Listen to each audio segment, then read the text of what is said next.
আসসালামু আলাইকুম। আজ আমি আপনাদের জন্য নিয়ে আসছি জর্দা সেমাই। এই জর্দা সেমাইয়ের সঠিক মাপ, পানি এবং চিনি, কতটুক সেমাইয়ে কতটুক পানি লাগবে, কতটুক চিনি লাগবে, এই সঠিক মাপ দিয়ে আজ আমি আপনাদের দেখিয়ে দিব এই জর্দা সেমাই। তাহলে চলুন দেখা যাক। এখানে আমি 1 প্যাকেট সেমাই নিয়েছি। সেমাইটা একটু ভালো ভাজা দেখে নেবেন, যদিও তারপরও ভেজে নেব খুব ভালোভাবে। তারপরে একটু লাল দেখে সেমাইটা নেবেন জর্দা সেমাইয়ের জন্য। এভাবে আমি একটু 1 ইঞ্চি করে ভেঙে নিচ্ছি।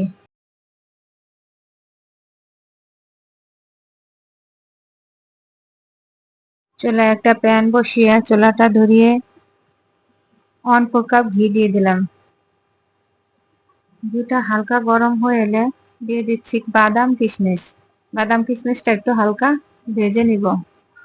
তবে চুলার আঁচটা এখানে একদম কমিয়ে রাখবেন, কোনো কিছুই যেন পুড়ে না যায়, তাহলে কিন্তু স্বাদটা চেঞ্জ হয়ে যাবে, ঘির ঘ্রাণটাও চেঞ্জ হয়ে যাবে।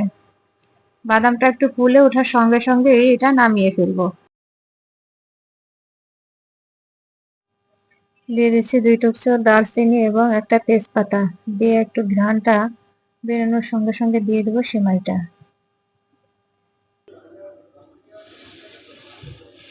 সেমাইটা দিয়ে খুব ভালোভাবে একটু ভেজে নিব।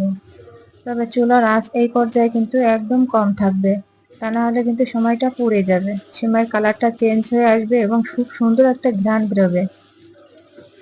4-5 মিনিট হাতে সময় নিয়ে সেমাইটাকে খুব ভালোভাবে ভেজে নিব।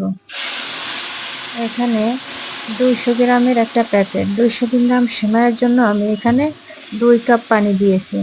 পানিটা দিয়ে সেমাইটা একটু সফট হয়ে আসার পরে দিয়ে দেব চিনি। এখানে আমি 1 প্যাকেট সেমাইয়ের জন্য 1 কাপ চিনি ব্যবহার করব। তবে আপনারা চাইলে এখানে 1.25 কাপও দিতে পারেন। তবে জর্দা সেমাইতে 200 গ্রামের প্যাকেটে 1 কাপ চিনি ঠিকমতো হয়। যদি 150 গ্রাম হয় তাহলে সেখানে আপনারা 1.25 কাপ চিনি দিবেন। এখানে আমার 200 গ্রামের প্যাকেট, তাই আমি 1 কাপ চিনি দিয়েছি। আমার হাফ কাপ যেটা ওটাই দিয়ে 2 বার দিয়েছি, আমার 1 কাপ চিনি দিয়েছি। তাহলে এবার একটু ফুড কালার ও 2 টেবিল চামচ গুঁড়া দুধ দিয়ে খুব ভালোভাবে মিশিয়ে নেব। এই ফুড কালারটা আপনারা দিতেও পারেন, না দিলে কোনো সমস্যা নেই। তবে আমি একটু ভিডিও করার জন্য এই ফুড কালারটা ব্যবহার করেছি। এবার খুব ভালোভাবে নেড়েচেড়ে মিশিয়ে দেব পানিটা শুকানো পর্যন্ত। এখানে আমি এলাচ গুঁড়ো করে রেখেছিলাম চিনি দিয়ে, ওইখান থেকে হাফ চামচ দিয়ে দিলাম। এবার খুব ভালোভাবে নেড়েচেড়ে পানিটা ভালোভাবে শুকিয়ে নেব। এবার আমি পানিটা শুকানোর পরে চুলাটা অফ করে চুলার উপর ঢাকনা দিয়ে ঢেকে রেখে দেব 5 মিনিট। 5 মিনিট পরে ফিরে আসলাম। এবার এই বাদাম ও কিশমিশ দিয়ে খুব ভালোভাবে মিশিয়ে নামিয়ে নেব। তবে আমার এটা ইন্ডাকশন চুলা, এটা কিন্তু 10 মিনিট হিট এমনিতেই থাকে।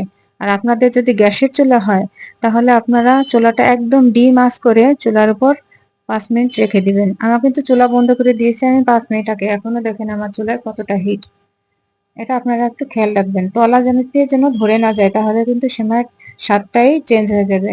তাহলে এই যে সেমাইটা দেখতেছেন, এটা যখন ঠান্ডা হয়ে যাবে তখন একেবারে ঝরঝরে হয়ে যাবে এবং খুবই সফট, খেতে খুবই মজার।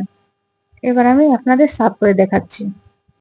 এই ঈদে জর্দা সেমাইটা আপনারা রাখতে পারেন। এই ঈদ স্পেশাল জর্দা সেমাইটা এভাবে আমার মতো করে আপনারা একবার হলে বানিয়ে খেয়ে দেখবেন, দেখেন কতটা সফট এবং দেখতেও কতটা লোভনীয় লাগছে। তাহলে আজ এ পর্যন্ত, ফিরে আসবো নতুন কোনো রেসিপি নিয়ে। আল্লাহ হাফেজ।